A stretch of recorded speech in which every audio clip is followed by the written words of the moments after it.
라이브 리뷰를 시작하겠습니다.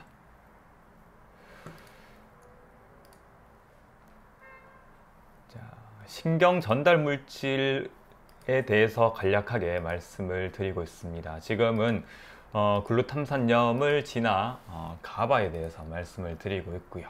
지난 시간에는 가바의 역할에 대해서 한번 이야기를 나눠봤습니다. 그래서 글루탐산염과 마찬가지로 가바 역시도 우리 어떤 그 생체 내에서 또는 우리 인간뿐만 아니라 어떤 유기체들, 생명 활동을 하고 있는 모든 유기체에서 상당히 많이 이렇게 분포를 하고 있고 다양한 역할을 하고 있음을 알 수가 있었죠.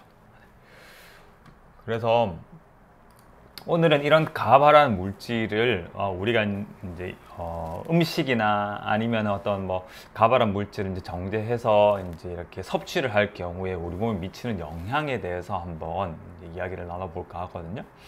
그래서 여기에 대한 연구 논문이 있더라고요. 사실 가바의 수용체를 뭔가 이렇게 목표로 해서 사용되는 그런 약물들이 상당히 많거든요. 그런데 그런 약물들은 이제 가바를 직접적으로 뭔가 혈중 농도를 올려주는 그런 어떤 개념이 아니라 가바 수용체가 그 가바와 쉽게 결합을 하여서 활성화될 수 있도록 또는 그 가바 수용체를 직접적으로 자극될 수 있도록 그렇게 만들어주는 그런 어떤 원리로서 작용을 하게 됩니다. 그래서 그런 어떤 그 약물적인 그런 어떤 요법이 아니라 우리가 뭔가 어떤 그 식품을 통해서 또는 어떤 이런 가바를 보충해 주면은 이 어떤 그 가바 수용체에 작용하는 약물과 어떤 대등한 그런 어떤 효과를 낼 수 있지 않을까라는 그에 대한 어떤 연구들이 조금씩 진행이 되고 있는 것 같더라고요. 그래서 거기에 대한 논문을 한번 이렇게 한 2가지 정도를 찾아와서 이야기를 한번 나눠볼까 합니다.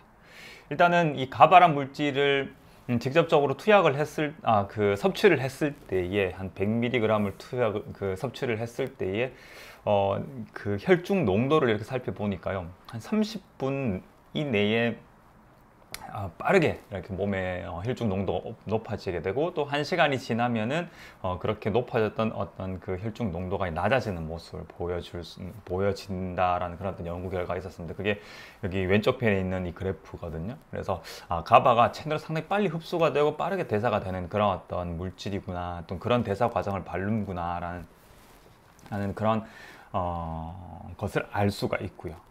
그렇지만 이렇게 흡수가 된 그런 어떤 가바가 혈관 안에만 존재를 하고 그게 실제적으로 신경계에 작용을 하기 위해서는 특히 중추신경계에 도달을 해야 되거든요. 하지만 이 중추신경계와 혈관 사이에는 이제 혈액내 장벽이라고 하는 이런 이제 뇌의 안정적인 그런 어떤 기능을 위해 가지고 하나의 어떤 이 안전지대가 있다고 생각을 하시면 될 것 같습니다. 그래서 이런 뇌를 둘러싸고 있는 어떻게 보면 하나의 어떤 그 구조적인 그런 이제 이 보호막이거든요. 근데 거기를 통과할 수 있는 그런 물질이 몇 안 됩니다. 그래서 이제 그 중추신경계가 어떤 우리가 먹은 음식이나 아니면 어떤 독성 물질로부터 이렇게 영향을 적게 받게끔 하는 그런 어떤 최소한의 안정 장치라고 보시면 되는데, 이 가바가 이러한 어떤 혈액내 장벽을 통과해서 중추신경계에 도달을 한다라는 그런 어떤 근거들은 조금씩 나오고 있는 것 같아요.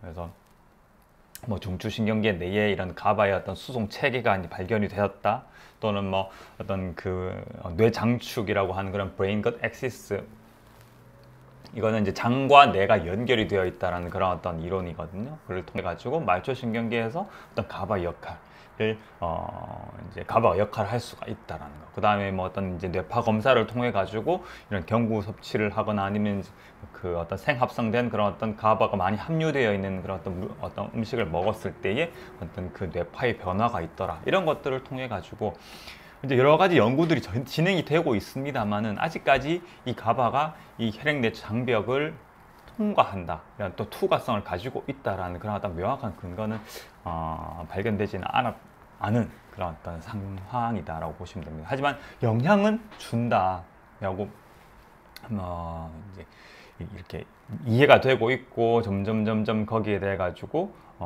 이제 이렇게 인지를 하고 있는 것 같긴 하거든요. 그래서 이런 가바의 섭취가 이 스트레스나 이런 수면 조절에 긍정적인 영향을 줄 수가 있다. 경구로 우리가 섭취를 했을 때요. 그러한 어떤 연구 결과가 이렇게 설명되어 있는 그런 논문도 있었습니다. 그래서 가바의 섭취가 그러니까 이런 가바가 풍부한 어떤 음식이나 이런 것들을 섭취를 했을 때에 우리가 그런 신경계의 어떤 그러니까 억제성의 어떤 신경 전달 물질로서 이런 우리의 행동이나 아니면 정신 기능에 어떤 영향을 줄 수가 있다라고 이렇게 한번 생각을 해볼 수가 있는 거죠.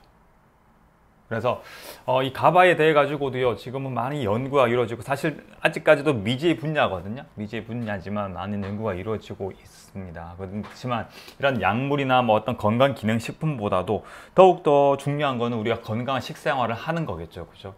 사실 우리 주변에 또는 여러분들이 드시고 계신 디톡스 밀에도 이미 가바가 풍부하게 이렇게 함유되어 있는 그런 음식을 통해 가지고 디톡스 밀을 만들고 계시거든요. 그래서 우리가 이 가바라는 물질이 어떤 물질에 또 풍부하게 들어있고, 그 다음에 또 이런 미생물이 또 생산하는 그런 어떤 가바에 대해 가지고도 한번 얘기를 해볼 수 있는 그런 어떤 또 다음 시간에 그런 얘기들도 한번 이어가 볼 수 있도록 하겠습니다. 하여튼 이런 강가바의 섭취가 우리 몸에 이런 어떤 신경계 억제성의 어떤 그런 어떤 억제성의 영향을 미칠 수 있다, 이렇게 이해를 하시면 될 것 같아요.